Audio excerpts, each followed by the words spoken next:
स्वागत है। आज हम एक बहुत ही प्रभावशाली किताब थिंक एंड ग्रो रिच के कुछ आप कह सकती हैं बुनियादी और बेहद असरदार विचारों पर गहराई से बात करने वाली हैं। और इसके लिए हमारे पास संदीप माहेश्वरी के एक प्रेरणादायक भाषण के कुछ अंश भी हैं जो इसी किताब के सिद्धांतों पर आधारित हैं। हमारा मकसद है इन सिद्धांतों की तह तक जाना, मतलब वो क्या हैं, कैसे काम करते हैं और क्यों लेखक का मानना है कि इन्हें अपनाकर कोई भी अपने लक्ष्य हासिल कर सकता है, चाहे वो सफलता हो या कह लें समृद्धि। हाँ, और ये बात भी गौर करने लायक है कि ये किताब सिर्फ किसी एक व्यक्ति के ख्यालों पर आधारित नहीं है। नेपोलियन हिल ने अपने समय के, आप सोचिए, 500 से ज़्यादा सबसे कामयाब और अमीर लोगों के इंटरव्यू किए थे, उनकी जिंदगी का अध्ययन किया था। उन्होंने ये समझने की कोशिश की कि इन सब सफल लोगों में भाई क्या कॉमन था, वो कौन से तरीके थे जो सब अपना रहे थे। तो ये किताब उन्हीं कॉमन सूत्रों को एक तरह से एक व्यवस्थित तरीके से हमारे सामने रखती है। अच्छा, तो ये अनुभव और वास्तविक जीवन के निष्कर्ष हैं, कोई हवाई बातें नहीं। चलिए फिर इन विचारों की परतों को खोलते हैं, देखते हैं कि हमारे लिए इसमें क्या खास है। किताब का जो पहला और शायद सबसे जरूरी विचार है वो है इच्छा का, डिजायर। कहा गया है कि हर बड़ी उपलब्धि की शुरुआत एक तीव्र ज्वलंत इच्छा से होती है, इंटेंस बर्निंग डिजायर। सुनने में तो ये अच्छा लगता है, पर ये रोजमर्रा की चाहत या ख्वाहिश से अलग कैसे है? मतलब हम सब तो रोज कुछ ना कुछ चाहते ही रहते हैं। बिल्कुल, ये बहुत अहम सवाल उठाया है आपने। देखिए, हम सब चाहते हैं कि जीवन में अच्छा हो, हम अमीर बने, कामयाब हों, ये तो है। लेकिन अक्सर ये सिर्फ एक ऊपरी इच्छा होती है, एक ख्वाहिश। जैसे कोई मोटिवेशनल वीडियो देख लिया या किसी सफल इंसान को देखा तो मन में एक लहर उठी, हाँ मुझे भी ऐसा बनना है। पर होता क्या है, अक्सर ये लहर क्षणिक होती है, बाहरी प्रभाव से पैदा हुई और जल्दी ही वो गायब हो जाती है। हाँ, जोश ठंडा पड़ जाता है। बिल्कुल। इसके उलट ज्वलंत इच्छा बहुत गहरी होती है, ये अंदर से फूटती है। इसे किसी बाहरी प्रेरणा की जरूरत नहीं होती, ये लगातार बनी रहती है, आपको चैन से बैठने नहीं देती। और सबसे बड़ी बात जो किताब बार बार कहती है वो ये है कि ये निश्चित होती है, डेफिनेट। मतलब आपको धुंधला सा अंदाजा नहीं होता है, आपको बिल्कुल साफ साफ एकदम क्रिस्टल क्लियर पता होता है कि आप क्या हासिल करना चाहते हैं। अच्छा। सिर्फ अमीर बनना ये काफी नहीं है, कितना, कब तक, कैसे, ये स्पष्टता होनी चाहिए। और किताब कहती है बहुत कम लोगों में ऐसी निश्चित इच्छा होती है, उन्हें एग्जैक्टली पता होता है कि उन्हें क्या चाहिए। दिलचस्प। तो ये सिर्फ चाहना नहीं बल्कि एक स्पष्ट लक्ष्य तय करना है। इसी सिलसिले में एक और बात आई है, मानसिक केमिस्ट्री बदलने की, मेंटल केमिस्ट्री। क्या इसका मतलब ये है कि जब हमारी इच्छा इतनी तीव्र और स्पष्ट हो जाती है तो हमारे दिमाग में सचमुच कोई केमिकल बदलाव आता है? ये थोड़ा रहस्यमयी सा नहीं लगता? हाँ, किताब इसी संभावना की ओर इशारा करती है, पर इसे किसी चमत्कार की तरह देखने की जरूरत नहीं है। आप खुद सोचिए, जब कोई इच्छा इतनी प्रबल और निश्चित हो जाए कि वो आपके पूरे वजूद पर मतलब हावी हो जाए, तो क्या ये स्वाभाविक नहीं कि आपका दिमाग थोड़ा अलग तरह से काम करने लगे? किताब कहती है कि इससे माइंड में कुछ केमिकल्स रिलीज हो सकते हैं, ब्रेन की केमिस्ट्री बदल सकती है। एक साधारण सा उदाहरण लें, जैसा स्रोत में भी है। मान लीजिए किसी को एक खास मॉडल की लाल रंग की गाड़ी चाहिए, बहुत तीव्र इच्छा है। अब क्या होगा? उसका ध्यान अपने आप सड़क पर चलती हर उस मॉडल की लाल गाड़ी की तरफ जाएगा, चाहे वो कितनी भी दूर क्यों ना हो। हाँ, ये तो होता है। ऐसा नहीं है कि सड़क पर लाल गाड़ियां बढ़ गई, नहीं, बल्कि उसका दिमाग उस लक्ष्य के प्रति ज्यादा संवेदनशील हो गया, ज्यादा फोकस्ड हो गया है। शरीर और मन उस दिशा में काम करने के लिए जैसे तैयार हो जाते हैं। फोकस इतना बढ़ जाता है कि बाकी चीजें जैसे पीछे छूट जाती हैं। समझ गए। ये फोकस का बदलना ही शायद केमिस्ट्री बदलना है। लेकिन क्या सिर्फ इच्छा पा लेना ही काफी है? आपने कहा निश्चित और तीव्र होनी चाहिए, पर क्या इतना ही काफी है सफलता के लिए? मुझे याद है स्रोत में एक चेतावनी भी थी इसके बारे में। बिल्कुल सही पकड़ा है आपने, और यहीं पर ज्यादातर लोग गलती कर जाते हैं। सिर्फ तीव्र इच्छा होना काफी नहीं है, बल्कि ये खतरनाक भी हो सकती है। अगर इस तीव्र इच्छा के साथ समझदारी और किताब के जो दूसरे सिद्धांत हैं उनका पालन ना किया जाए तो यही इच्छा इंसान को भटका सकती है। जल्दी अमीर बनने के चक्कर में, शॉर्टकट अपनाने के चक्कर में लोग गलत योजनाओं, स्कैम्स या धोखाधड़ी का शिकार हो सकते हैं। किताब तो यहां तक कहती है कि अगर सिर्फ इच्छा पर ही अटके रहे और बाकी कदम नहीं उठाए तो सफल होने और बेवकूफ बनने की संभावना समझ लीजिए बराबर है, 50-50। अरे बाप रे। हाँ, तीव्र इच्छा आपको काम करने को प्रेरित कर सकती है, बिल्कुल, लेकिन सही दिशा में या गलत दिशा में, ये इस पर निर्भर करेगा कि आप आगे क्या करते हैं। तो फिर सवाल उठता है कि किस तरह की इच्छा वाकई फायदेमंद है, जो हमें सही दिशा में ले जाए, भटकाए नहीं। किताब इस पर एक बहुत महत्वपूर्ण दिशा देती है। वो सुझाव देती है कि सिर्फ पैसे या गाड़ी या बाहरी चीज़ों की इच्छा रखने के बजाय अगर इंसान खुद को बेहतर बनाने की, अपनी क्षमताओं को बढ़ाने की ज्वलंत इच्छा रखे, तो वो ज़्यादा शक्तिशाली होती है और स्थायी भी। खुद को बेहतर बनाने की, जैसे मान लीजिए एक बिजनेसमैन है, वो ये इच्छा रख सकता है कि मुझे अगले साल 10 करोड़ कमाने हैं। ये एक बाहरी लक्ष्य है। दूसरी तरफ वो ये इच्छा रख सकता है कि मुझे अपने प्रोडक्ट की क्वालिटी, जो आज 10 में से 3 है, उसे अगले 1 साल में 10 में से 9 पर लेकर जाना है। अच्छा। या मुझे अपनी मार्केटिंग की समझ को 110 से बढ़ाकर 810 करना है।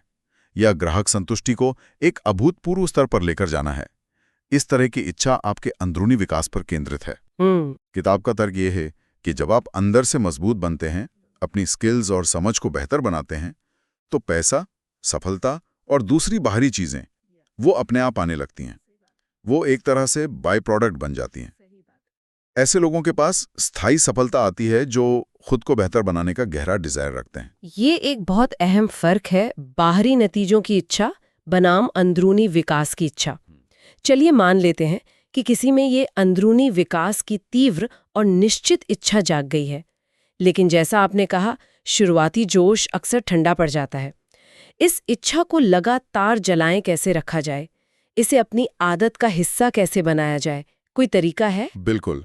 और यहीं पर अगला सिद्धांत काम आता है, आत्म सजाओ, ऑटो सजेशन। ये एक तरीका है अपनी इस चुनी हुई इच्छा को अपने चेतन मन से, मतलब कॉन्शियस माइंड से निकालकर अपने अवचेतन मन, सबकॉन्शियस माइंड में गहराई तक बैठाने का। हमारा अवचेतन मन ही तो हमारी आदतें कंट्रोल करता है, हमारे वो काम जो हम बिना सोचे समझे करते हैं। जैसे गाड़ी चलाना। हाँ बिल्कुल, जैसे गाड़ी चलाना सीखने के बाद हम बिना सोचे समझे क्लच, ब्रेक, गियर इस्तेमाल करते हैं, ये सब अवचेतन मन का काम है। तो आत्म सुझाव का मूल सिद्धांत है पुनरावृत्ति, रिपीटिशन। यानी अपनी उस निश्चित इच्छा या लक्ष्य को बार बार लगातार अपने मन में दोहराना। सिर्फ दोहराना ही नहीं, बल्कि उसे महसूस करना, उसके बारे में सोचना, लिखना, उससे जुड़ी तस्वीरें देखना, उसके बारे में पढ़ना या सुनना। किताब में इसे रेपिटेशन कहा गया है। लगातार। हाँ, लगातार। ये धीरे धीरे उस विचार को आपके दिमाग में इतना मजबूत कर देता है कि वो आपकी सोच का, आपके व्यवहार का एक स्वाभाविक हिस्सा बन जाता है। ये किसी मंत्र को रटने जैसा नहीं है, बल्कि उस विचार के साथ भावनात्मक रूप से जुड़ने जैसा है, पूरी शिद्दत के साथ।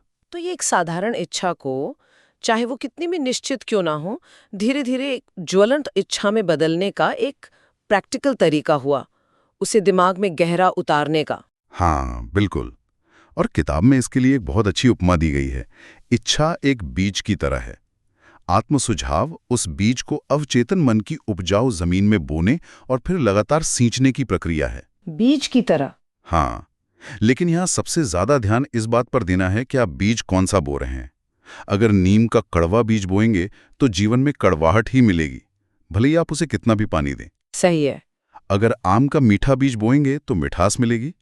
इसलिए अपने लक्ष्यों और इच्छाओं का चुनाव बहुत सोच समझकर करना चाहिए, खासकर वो बीज जो आपके अंदरूनी विकास से जुड़े हों, जैसा हमने पहले बात की। सकारात्मक और रचनात्मक बीज बोना जरूरी है। ये बीज वाली उपमा काफी स्पष्ट करती है, बात समझ में आती है। इसके साथ ही कल्पना का भी जिक्र है, इमेजिनेशन। अक्सर हम कल्पना को कवियों, लेखकों या कलाकारों से जोड़ते हैं, भाई वो लोग कल्पनाशील होते हैं। लेकिन किताब कहती है कि हर किसी के लिए, खासकर सफलता चाहने वालों के लिए, एक बेहद जरूरी औजार है। ये थोड़ा अप्रत्याशित सा लगता है। बिल्कुल, ये एक आम धारणा है कि कल्पना सिर्फ कलात्मक लोगों के लिए होती है, लेकिन किताब इसे कहीं ज्यादा व्यापक नजरिए से देखती है। वो कल्पना को मानसिक कार्यशाला कहती है, मेंटल वर्कशॉप। वो जगह जहां हमारे दिमाग में सभी योजनाएं बनती हैं, सभी विचार आकार लेते हैं। किताब का वाक्य है, imagination is literally the workshop where fashioned all plans created by people. अच्छा। हमारी जो ज्वलंत इच्छा है उसे हकीकत में बदलने का रास्ता, जो प्लान्स बनेंगे वो इसी कल्पना की कार्यशाला में तैयार होंगे। अगर हमें कुछ ऐसा हासिल करना है जो आज हमारी पहुंच से बाहर लगता है, जो हमारी मौजूदा हकीकत का हिस्सा नहीं है, तो पहले हमें उसकी स्पष्ट कल्पना करनी होगी, उसे अपने मन की आंखों से देखना होगा। क्या इसका कोई उदाहरण है जिससे ये बात और साफ हो? स्रोत में शायद एक क्रिकेटर का जिक्र था। हाँ, वो उदाहरण इसे अच्छे से समझाता है। मान लीजिए एक क्रिकेटर है, वो अपनी फिटनेस को एक असाधारण स्तर पर ले जाना चाहता है। शायद अभी उसका फिटनेस लेवल 10 में से सिर्फ 2 है, लेकिन दुनिया में कोई और खिलाड़ी है जिसका लेवल 10-10 है। तो उसे सिर्फ मेहनत ही नहीं करनी होगी, बल्कि पहले उसे अपने दिमाग में उस 10-10 के स्तर की स्पष्ट कल्पना करनी होगी। विजुलाइज करना। हाँ, बिल्कुल। उसे महसूस करना होगा कि उस स्तर पर होना कैसा लगता है। उसे उस पर सिर्फ इच्छा नहीं, बल्कि गहरा विश्वास लाना होगा, फेथ, कि हाँ, मैं ये हासिल कर सकता हूँ। और फिर आत्म सुझाव के जरिए, यानी बार बार दोहराकर उस कल्पना को अपने अवचेतन मन में बैठाना होगा। ये सिर्फ 6 पैक एब्स बनाने जैसी बाहरी फिटनेस की बात नहीं है।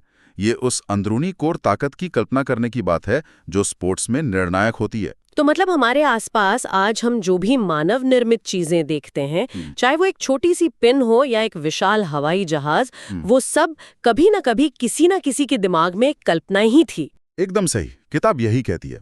सुई से लेके एरोप्लेन तक आज जो कुछ भी इंसान ने बनाया है, वो पहले किसी के दिमाग में एक विचार, एक कल्पना के रूप में ही मौजूद था। किसी ने उसकी कल्पना की, उस पर विश्वास किया, योजना बनाई और फिर उसे हकीकत में बदला। और ये क्षमता, ये कल्पना करने की ताकत, खास तौर पर उद्यमियों, एंटरप्रेन्योर्स और लीडर्स के लिए बहुत जरूरी है। क्यों? उनके लिए क्यों खास? क्योंकि उन्हें अक्सर वो भविष्य देखना होता है, उन संभावनाओं की कल्पना करनी होती है जो आम लोगों को नजर नहीं आती। उनकी कल्पना सिर्फ ख्याली पुलाव नहीं होनी चाहिए, बल्कि इतनी शक्तिशाली और स्पष्ट होनी चाहिए कि वो दूसरों के संदेह, आलोचना और विरोध के बावजूद एक ठोस दृष्टिकोण बन जाए, एक विजन। उन्हें आंखें बंद करके ये दिखना चाहिए कि आज से 5 साल बाद दुनिया कैसी होगी या उनका बिजनेस कैसा होगा। ये सिर्फ सोचना नहीं, बल्कि उसे होते हुए दिखना है। ठीक है, तो हमारे पास एक तीव्र, निश्चित इच्छा है, हमने उसे आत्मसुझाव से मजबूत किया और कल्पना की कार्यशाला में उसका ब्लूप्रिंट भी तैयार कर लिया। सुनने में तो ये सफलता का पक्का रास्ता लगता है, लेकिन फिर भी हम जानते हैं कि ज्यादातर लोग अपने बड़े लक्ष्यों तक पहुंच नहीं पाते, कहीं ना कहीं अटक जाते हैं।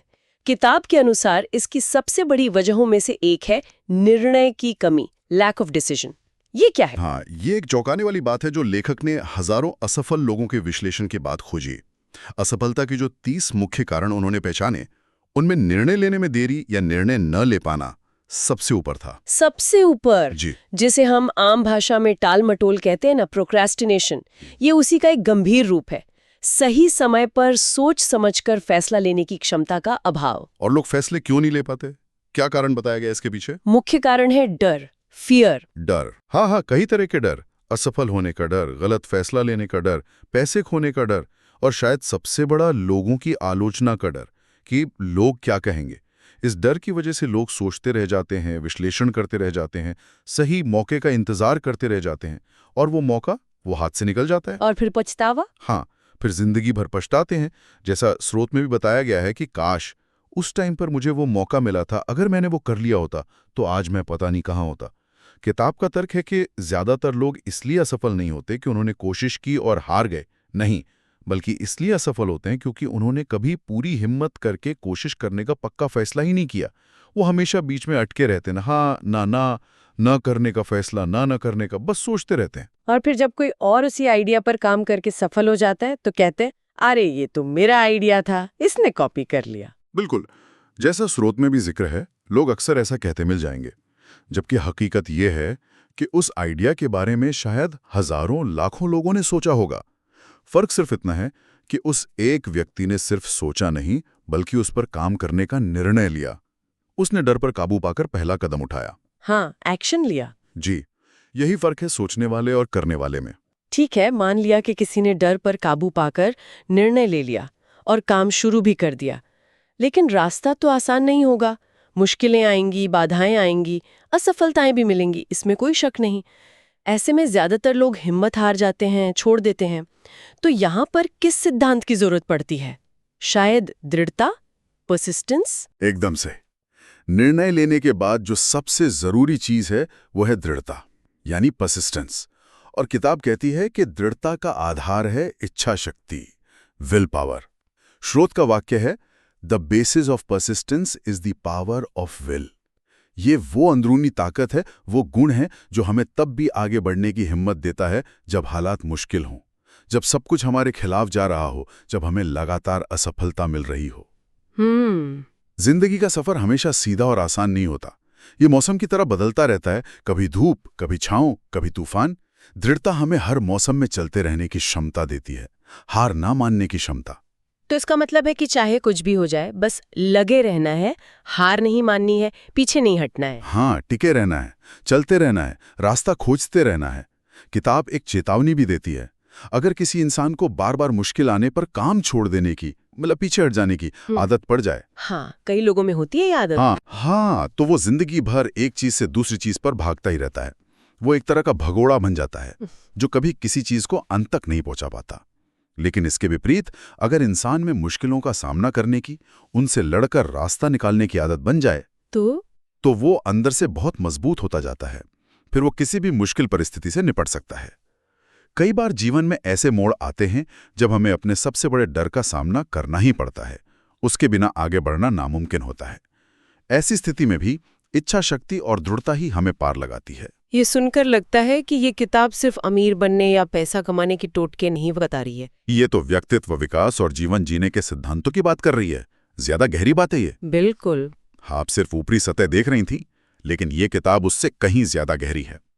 जैसा कि स्रोत के अंत में भी कहा गया है, जब कोई इंसान इन सिद्धांतों को सच में अपनी जिंदगी में उतार लेता है तो अमीर बनना उसके लिए एक बहुत छोटा शब्द रह जाता है। अच्छा। हाँ, वो सिर्फ पैसा नहीं कमाता, बल्कि वो अपने अंदर वो क्षमता, वो चरित्र विकसित कर लेता है जिससे वो समाज में सकारात्मक योगदान दे सकता है, दूसरों के जीवन पर असर डाल सकता है और एक स्थायी विरासत, एक लेगेसी पीछे छोड़ सकता है। पैसा उसका एक परिणाम हो सकता है, लेकिन लक्ष्य उससे कहीं बड़ा बन जाता है। It's about becoming the kind of person who can achieve great things consistently. You don't just get rich, you become capable of building something lasting. You will leave a legacy behind. ये बात कही गई है। तो आज हमने think and grow rich के कुछ बहुत ही शक्तिशाली विचारों को समझने की कोशिश की, जैसा कि संदीप माहेश्वरी के भाषण में भी प्रस्तुत किया गया था।